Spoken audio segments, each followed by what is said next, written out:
আর আমাকে সাথে নিয়ে যাবেন, তাহলে চাচার আরও সুবিধা হবে। চাচা, একটা গোলাপ ফুল বানাতে কত সময় লাগবে? 5 মিনিট।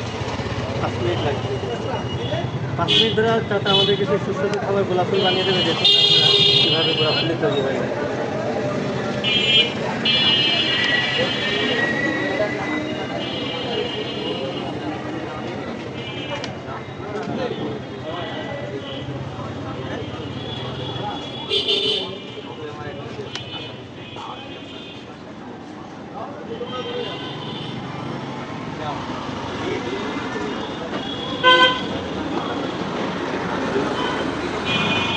এগুলো ছোটোবেলায় বেশি বেশি খেতাম তো আমরা, আর তখন সুস্বাদু ছিল। এখন না খেলে দাঁতে বেঁধে যায়।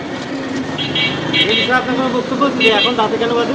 আর ছোটোবেলায় আগে পেতে এই জিনিসটা হলো আটালা টাইপের, ও চাবাই খেতে গেলে দাঁতে লাগবে। তাহলে কি চুষে চুষে খেতে হবে? হ্যাঁ ও চুষে চুষে খেলে যে স্বাদটা বেশি পাওয়া যায়, কেন? হ্যাঁ। আর এই যে গোলাপ ফুলে কয়টা কপি দেবেন না?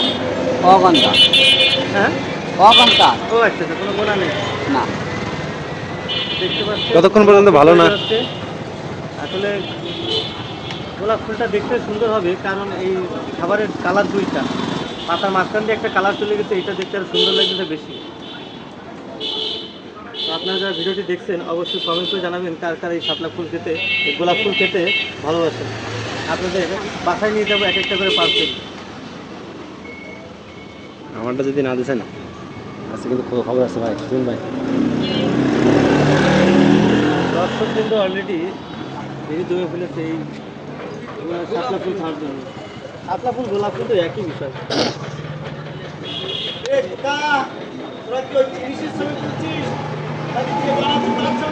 ওই পাশে আর এক টাকা চিল্লাই চিল্লাই কষ্ট হচ্ছে, আমি একটু খাবো, আমার জন্য একটু রাখো। দেখছেন, তাহলে মুরব্বী হয়ে গেলে তারপরে এর প্রতি ঝোঁক কমেনি। বাসটা কোন এখনো ফুল খাবে। এটা হ্যাঁ এখানে খেজুরদার বাস। ঠিক দিয়া। আচ্ছা আচ্ছা, চাচার বাসা কোথায় চাচা? বারাম দিয়ে বউ বাজার। বারান্দি পাড়া? হ্যাঁ কাকা নাম্বার নিয়ে রাখেন, কাকা তো আমাদের পরিচিত এলাকার লোক। কাকার নাম্বারটা আমার কাছে দিয়ে দিন।